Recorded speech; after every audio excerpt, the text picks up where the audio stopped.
You know, you've just finished an extraordinary tour of libraries all across America. See you at the library.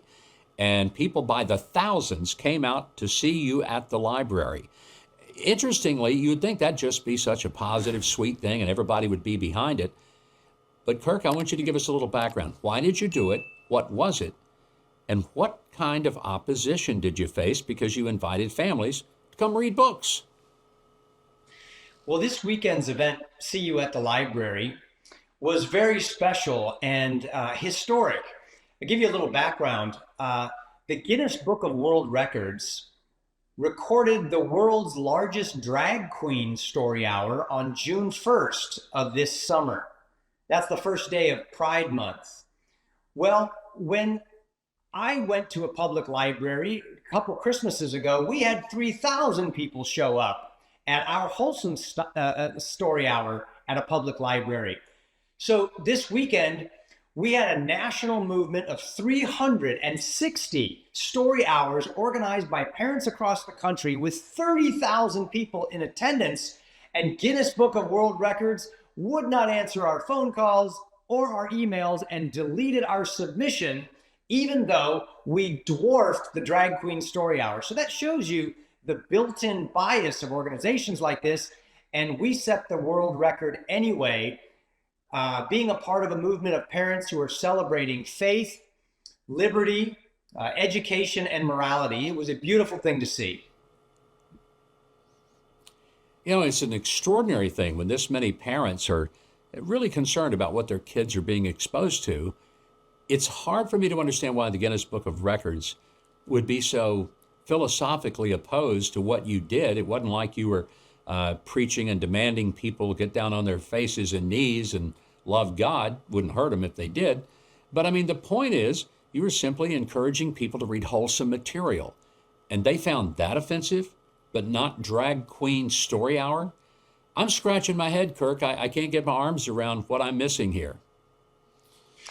Well, you've been in politics for so long. You've had a lot of head scratching over the years, because how does any of this make sense? And I think that really we have to understand that there is an infectious ideology that has found its way into libraries and public schools, even for school children, even first graders, that is introducing them to not only drag, but to make them believe that boys can give birth, and laws that are being passed that are hiding transition surgeries from parents in states like California and other places. So it is infecting everything. And what we've got to do is we've got to roll out the antidote.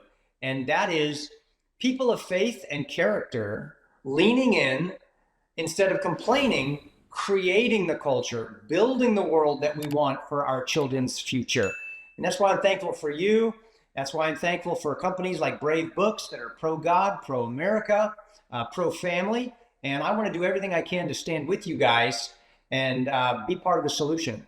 You know, the economy is uncertain. You never know whether your money's worth as much today as it was yesterday. It's one of the reasons I buy gold from American Hartford Gold. American Hartford Gold has earned a 5-star rating and an A+ from the Better Business Bureau. Be sure to tell them Mike Huckabee sent you. They'll give you up to $15,000 of free silver on your first qualifying order. Call 844-417-1010 or text Mike to 998899. You'll be glad you did business with American Hartford Gold. I so appreciate your courage in this, Kirk, and a lot of people may not appreciate the fact that for you to take the stand that you've taken, you have subjected yourself to an extraordinary level of criticism and condemnation from the far left, from people who really, as I look at them, I think they've lost their minds. If you had taken a left-wing position and you had advocated for transgenderism in children's books and things that are very offensive, there would be people praising you for, oh, what a courageous guy, how wonderful he is. Instead, I have to applaud you for the courage of your convictions. The stand you take is one that most of us, especially people watching this program, are going to say, well, what's wrong with being for a family where there's a mother and a father and children are raised up in biblical values? But for that, you have been systematically excoriated.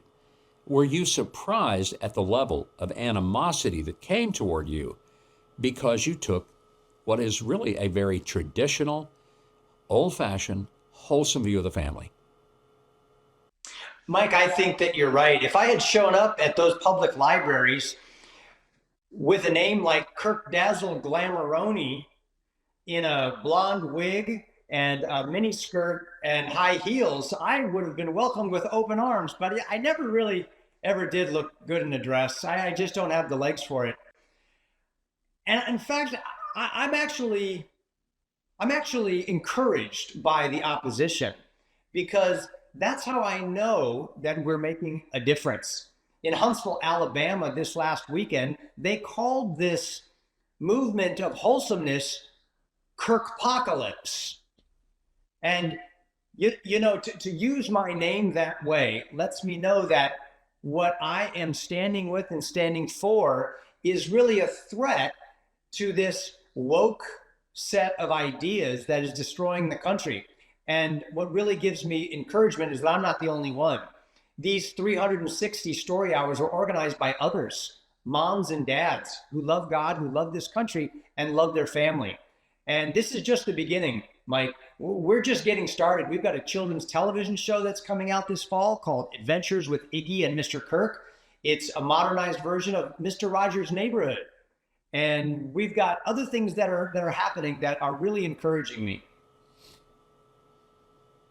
You know, I think a lot of parents are so grateful, Kirk, that you're doing what you're doing, because you're giving parents an opportunity not just to take a stand. I mean, that's important, but to provide resources for their children that are wholesome. It's one thing to say we hate some of this stuff that's being poured out on our children. That's terrible. But I think the more wonderful thing is giving them options, giving them alternatives, giving them wholesome material. That's right. Whether it's the series that you've just announced and going to launch, The Adventures of Iggy and Mr. Kirk, or the other projects that you've done with Brave Books. These are really powerful things. So the number of people who turned out for these library events, that's got to be an encouragement to you, and it must be, I would think, somewhat of a message to the people on the other side who think that all of America wants Drag Queen Story Hour. Yes, it is very encouraging to me. And you know what else was encouraging was to see hundreds and hundreds of children at these libraries singing God Bless America, praying, and waving American flags, not rainbow flags. That means these parents want their children to learn the values that made this such a unique and blessed country. The values of faith, of morality, education, law, and liberty. Mike, the question I want people to ask themselves, particularly within the family of faith, is this. What if the current cultural setback is really a divine setup for a cultural, spiritual comeback led by the family of faith? I believe with all of my heart that it is. And I want to be at the front lines of revival. That's why I'm writing this new book called Born to be Brave. That's why I want to get it into the hands of people and equip them to engage their family, friends, and community with gospel truths that can transform all of society.